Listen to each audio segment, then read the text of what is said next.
Overthinking is one of the most common but invisible struggles in modern life, and Peter Hollins explains that it is not lack of ability, time, or talent that stops most people, it is the habit of thinking too much and acting too little.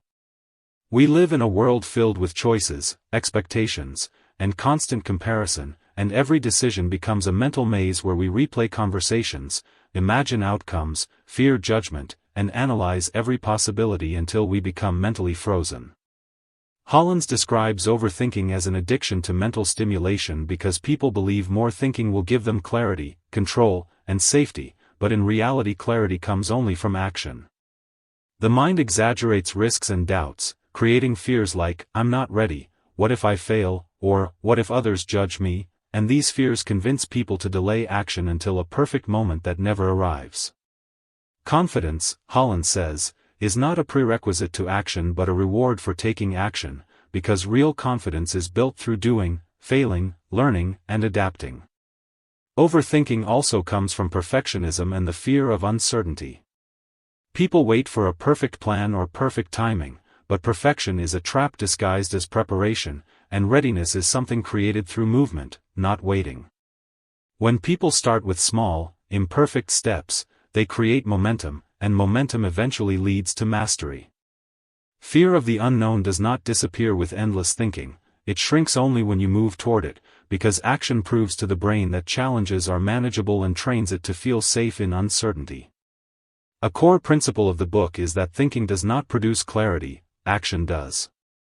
You learn what works only by trying, not by imagining every possible outcome in your head. Overthinking creates mental friction, which makes tasks feel heavy, confusing, or overwhelming. Hollins explains that the brain naturally avoids anything that feels too big or unclear, so the solution is to make action extremely easy by reducing the size of the first step, simplifying the process, and removing unnecessary choices. When the first step becomes small enough, the brain stops resisting and action begins naturally. He emphasizes building systems instead of relying on motivation because motivation is unreliable and based on mood, but systems, habits, routines, and environment design make action automatic. Productive people are not more motivated, they simply structure their life in a way that doing becomes easier than avoiding. Hollins stresses the power of small wins, because even tiny actions give the brain a sense of progress that triggers more action. Most people fail not because their goals are difficult but because they never overcome the mental barrier of beginning. Once momentum starts, it becomes harder to stop than to keep going. Another key idea is separating decisions from outcomes. Overthinkers fear decisions because they fear bad results, but decisions and outcomes are not the same. Your responsibility is to make a reasonable decision with what you know, not to guarantee a perfect result. Learning to make good enough decisions quickly reduces decision fatigue and keeps you in motion. Overthinking also destroys focus. Modern life is full of distractions, notifications, messages, news, and endless stimulation, which train the brain to stay in shallow, scattered thinking. This weakens productivity and increases anxiety. Hollins recommends controlling your environment, removing distractions, and practicing monotasking so the brain can work deeply and efficiently. Emotional management is another pillar of doing more. People believe they must feel motivated, confident, or inspired before acting, but emotional readiness is a myth. Successful people act regardless of their emotions. They do not wait for perfect feelings, they act first and let their emotions follow. This is called emotional neutrality, acting without expecting comfort. When you stop negotiating with your emotions and commit to action, your progress accelerates dramatically. Hollins also highlights decision minimalism because every person has limited mental energy each day, and wasting it on small, meaningless decisions causes exhaustion before important work begins. Establishing routines, preset schedules, and reduced choices conserves mental strength for what truly matters. The book also teaches the importance of focusing only on what you can control.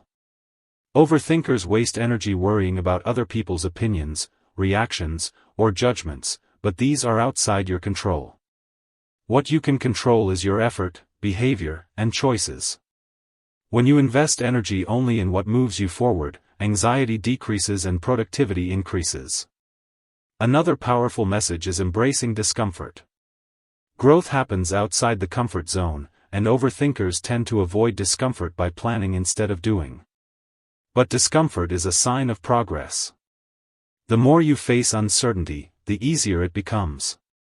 Tasks that once felt intimidating become routine, and you build a stronger, more resilient mindset.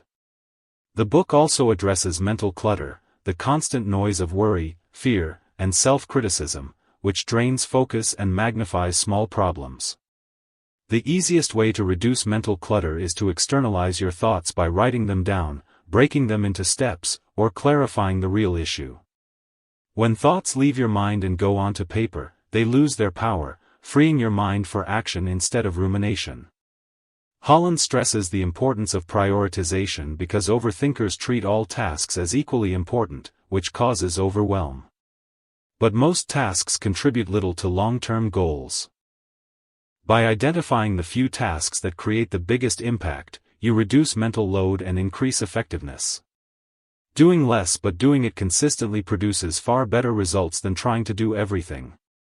The book introduces the idea of an action bias, explaining that productive people tend to act first and refine later. They treat mistakes as information rather than failure. Overthinkers wait for perfect clarity and waste time. Action-oriented people move forward knowing they can adjust along the way. Adopting an action bias means choosing movement even when uncertain, because once you start, the brain enters problem-solving mode instead of fear mode. Self-trust is another theme, because overthinkers doubt their ability to handle challenges. But self-trust grows only through experience. When you act, even imperfectly, you build faith in your ability to navigate life.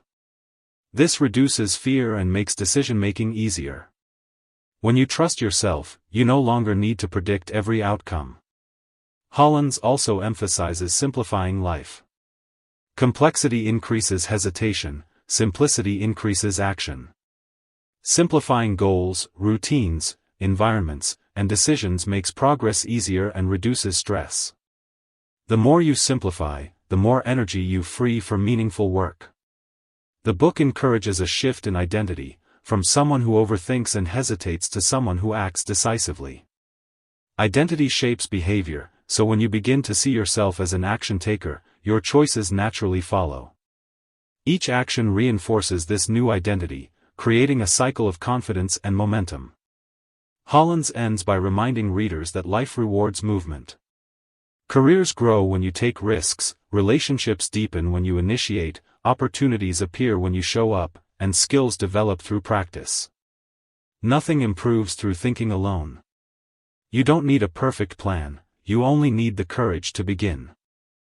Action is the bridge between intention and achievement.